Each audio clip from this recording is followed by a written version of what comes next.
naitulo ka mga butang akong na-realize samtang ko nag-attend sa funeral service diri sa Valencia, Bukidnon. First one is kanang ang atong kinabuhi dali ra gid kayo mo bag sa isa ka pagpamilok sa imong mata, sa isa ka kanang pitik sa kining orasan or sa isa ka segundo daghan gid kayo panghitabo, no? Maybe kung mag-drive ta or magbiyahe kanang dali ra kayo dakong posibilidad nga madisgrasya, daghang kay panghitabo, magkasakit ta, kanang normal ta kinabuhi, like ang kamatayon dili ta siguro babasig kita na puy isunod something una na, no? Bisag pag kapila ta tok-tok simbako palayo di gud na siya madala, no? That is the reality of life nga wa kita kabalukin sa imo sunod sa to, ano? Muna nga seek ye first God, inumdumi gud ang kanunay ang Ginoo, no? Samtang napata or i-take na to ang chance nga magkinabuhi nga malipayon to the fullest tungod kay wa ta kabalon sa yugma. Nya ang ikaduha nga butang, once nga ang tao na sa kining ulahing gutlo sa kinabuhi before mo take og last breath, ang tao gyud ang pangitaon is dili katong mga achievements, degree or certificates or trophies or medal nga one last time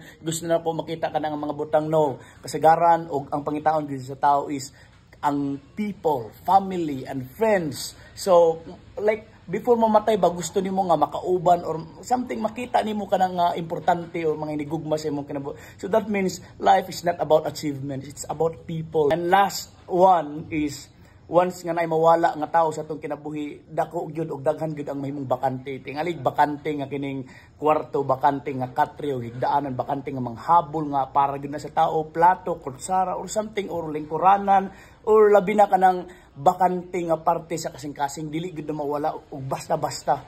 And goal kayo, no, lisod kayo na siya. But ang pinakanindot kana siya nga mga bakante, tugutan na to si Kristo ang mo take over ana nga mga bakante, no, para makapadayon ta sa pagkinabuhi nga malipayon o pagkinabuhi nining kalibutan. I hope nga namoy na learn atong tulo ka mga butang. God bless.